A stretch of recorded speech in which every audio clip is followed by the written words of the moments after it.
আসসালামু আলাইকুম, সকল শিক্ষার্থীকে স্বাগত জানিয়ে শুরু করছি ম্যাথ ক্লাস। আজকে ম্যাথ ক্লাসে ক্লাস 8 এর ম্যাথের এক্সারসাইজ 4.3 পেজ রং 68 কোশ্চেন নং 16 উত্তরকে বিশ্লেষণ করো।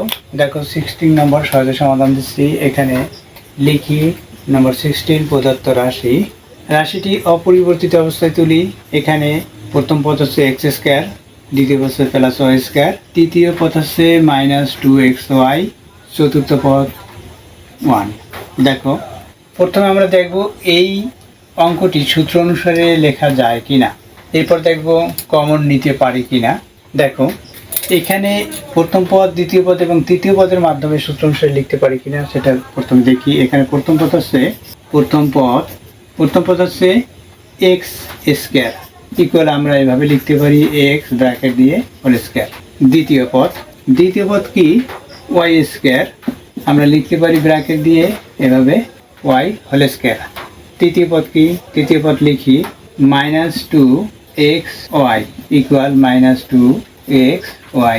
এখন দেখো পদ তিনটি সাজিয়ে লিখি, সূত্র অনুসারে লিখতে পারি কিনা দেখো। প্রথমে প্রথম পদ লিখি ব্র্যাকেট দেই স্কোয়ার, এরপর তৃতীয় পদ লিখি এখানে -2xy, এরপর দ্বিতীয় পদ লিখি প্লাস ব্র্যাকেট দিয়ে হোল স্কোয়ার দেই। দেখো এটা সূত্র কিনা।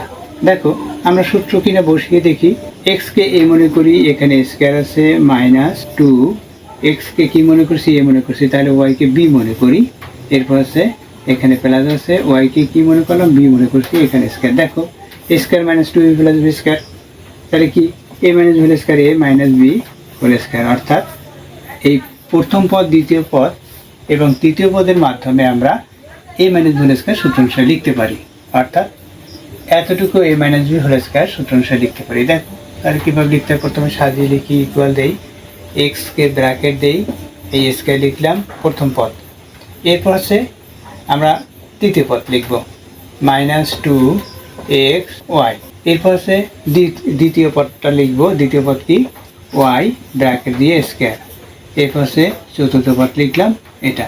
এখন দেখো এই হইতে এই পর্যন্ত যে সূত্র, অর্থাৎ এ মাইনাস হোল স্কোয়ার এই সূত্র অনুসারে লিখবো। তাহলে দেখো এ মাইনাস হোল স্কোয়ার এ কি এখানে এক্স মাইনাস বি কি ওয়াই, এরপর হচ্ছে হোল স্কোয়ার বলেছি, এই ব্র্যাকেট দিয়ে স্কোয়ার দিলাম, মাইনাস এখানে 1 আছে, আমরা 1-এর পাওয়ার এখানে যেহেতু স্কোয়ার তাহলে স্কোয়ার দিতে পারি, আবার এখানে কিউব থাকলে কিউব দিব। অর্থাৎ এখানে 1-এর পাওয়ার যে কোনো পাওয়ার লিখলে 1-এর কোনো পরিবর্তন হয় না, তাই 1-এর পাওয়ার যত ইচ্ছে তত দেওয়া যায়। সূত্র অনুসারেই আমরা দিয়ে রাখলাম। এখন এই যে সূত্র অনুসারে লিখেছি সেই সূত্রটা এখানে সাইড নোটের তৃতীয় বন্ধনীর মাধ্যমে আবদ্ধ করব। অর্থাৎ a square -2ab plus b square equal a minus b whole square, এই সূত্র অনুসারে করেছি, সুতরাং এটা দেখিয়ে দিলাম। এখানে এ মাইনাস হোল স্কোয়ার লিখলাম। এখন দেখো এক্স মাইনাস ওয়াইকে যদি আমরা এ মনে করি, এ মনে করলাম, এরপর কি এখানে ব্র্যাকেট আছে স্কোয়ার, অর্থাৎ স্কোয়ার দিই, ব্র্যাকেট দেওয়ার প্রয়োজন নেই।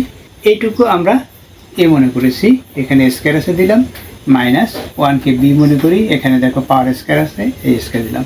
তাহলে স্কোয়ার মাইনাস বি স্কোয়ার, সূত্র কি অবশ্যই তোমরা বলবে এ প্লাস বি ইন্টু এ মাইনাস বি, এই সূত্র অনুসারে এখন লিখবো। এখানে যেহেতু দিয়ে এ কি এখানে এ বলেছি এটুকু, অর্থাৎ এক্স মাইনাস ওয়াইকে এ বলেছি, এরপর সূত্রে প্লাস বি হচ্ছে 1, তাহলে এ প্লাস বি ইন্টু এ মাইনাস বি, এ কি এক্স মাইনাস ওয়াই, এরপর সূত্রে মাইনাস, এই যে সূত্রের মাইনাসটা এটা, বি হচ্ছে এখানে 1 লিখলাম এই।